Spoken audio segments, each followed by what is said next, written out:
this is Ebonygeek. You're always welcome to join me in expanding your knowledge base. Comments are always welcome, and please subscribe. Hello, this is Ebonygeek45, and today is a good day to learn something. What I do want to do before we start off on this particular tutorial in the series is to apologize for the background noise. I do know that it's kind of loud in the background, and what you're hearing is a fan, and it's actually hitting the mic. Unfortunately, it's the lesser of the two evils. I could turn on the air conditioner, but the air conditioner, if you want to believe it, is a whole lot louder than the fan is. So in order to do these tutorials in somewhat comfort, I'm just using the fan. So I apologize for the background noise, but just try to concentrate on what we're doing here and we'll be great. Today what we're going to delve into is comments, and Arduino is very big on comments. If you look in the IDE, and let's go ahead and pull that up again. I do know that I have a copy on the desktop, but I'm going to go ahead and pull it up like that. I do apologize about the video where we were actually doing the example sketches. The Eclipse that I had up was actually for my workspace that I be testing things out with. So you might have saw a whole lot of more different stuff on there than this on here now. So just disregard what you saw on the example. It's pretty much the same. It's just that it is not set up the way I want it to be set up to explain things to you right now. Now, for this one, we pull up our sketch. Of course, like I said, these are sketches. This is sketch. It's only a setup in the C++ way. And this is a sketch. So when we pull up our sketch, let's go File, Examples, because I want you to get used to looking up things in examples. Okay, so we're going to go to our blink. And that's because it shows you a lot. It tries to explain to you what's going on. And here, this explanation that is given you for the blink, this is all a comment. This is a multiple line comment.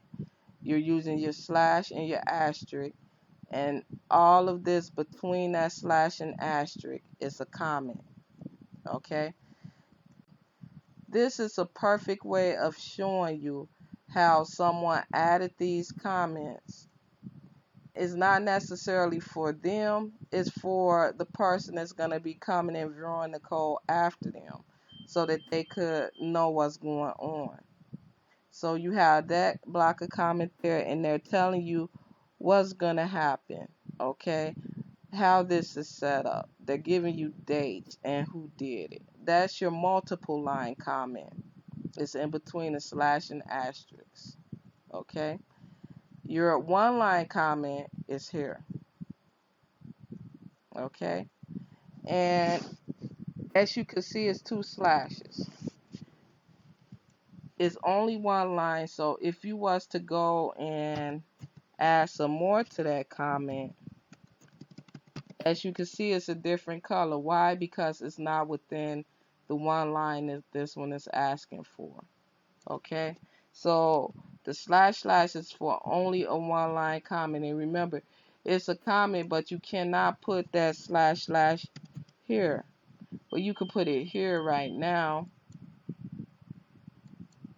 Okay, but keep in mind that you will not be able to just put it in the middle of the line, because that means that this part is going to be thought up as code.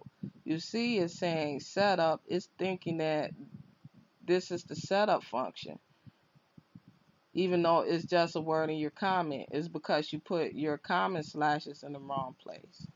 Okay, so just make sure you're paying attention to not having your comments actually not commented.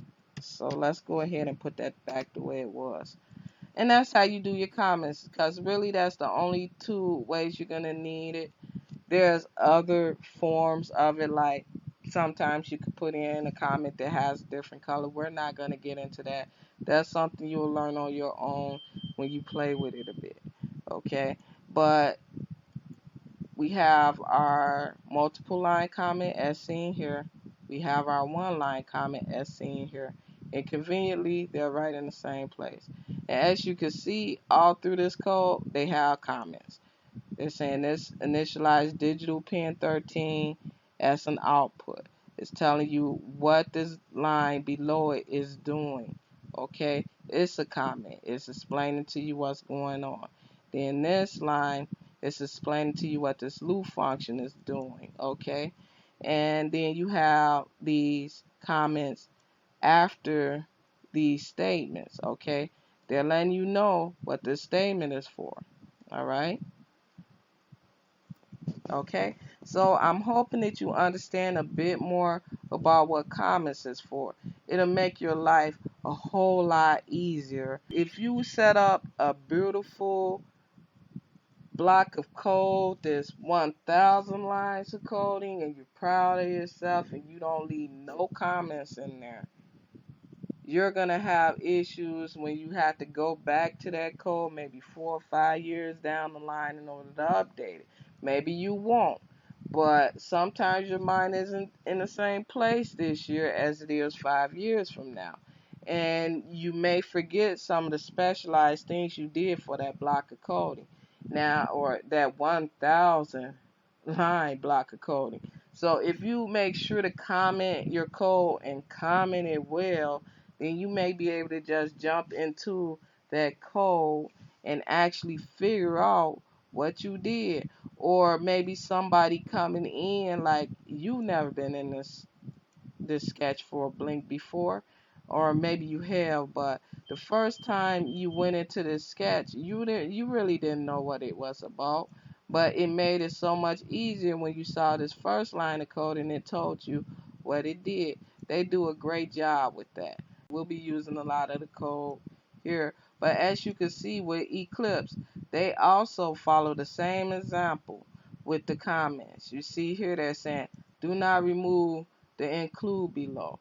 Why? Because Eclipse has set this up in a specific way so that you could work with these files as C++ files, or a header and a source file for a C++ file. Okay, and with all of the stuff, see, this is all stuff that's under the hood. Okay, it's all stuff that's working with this code. And so they're trying to tell you, you know what, don't take this off because we need it here. And also with your header file here, and I got a lot of things going on in the background, so my computer is running kind of slow. But with your header file, if it'll ever come up, it's telling you this is set up in a specific way. This is not like your regular header file for a C++ program. And it's telling you, do not add code below this line. Well, anybody who does C++ coding, they know that you really don't add any real code below this line. But they're saying don't add code below this line, so don't. They're telling you what to do. Add your function definitions for project Blinky1 here. So they're actually giving you comments to explain what needs to happen. Only modify this file to include, okay? And I took this as their word. I took this as their honest word. And I only add includes in this file, period. I don't do anything else in this file. I add the code in the C++ file. Okay, so that's what I'm just trying to point out. The Arduino people are very big on commenting, as you can see. The Eclipse people are big on commenting. So that should give you a hint that maybe you should be big on commenting too, so that you could jump into your own code, or somebody that comes in after you could jump into your code and be able to work with it. So take that as word that that's something that just needs to be done. Your life would be a whole lot easier for when you have to go back to code and work on it. And with that said, I'm going to leave it at that. Be sure to check out our next tutorial. It's going to be about includes. And that's going to be a short one, but we're going to go ahead and get into that for the next tutorial. Have a great rest of your day. Thank you for viewing these videos because I really believe in spreading knowledge. If I can help somebody understand something that I would have liked to understand, more power to you, more power to me, and everything's good. Bye-bye.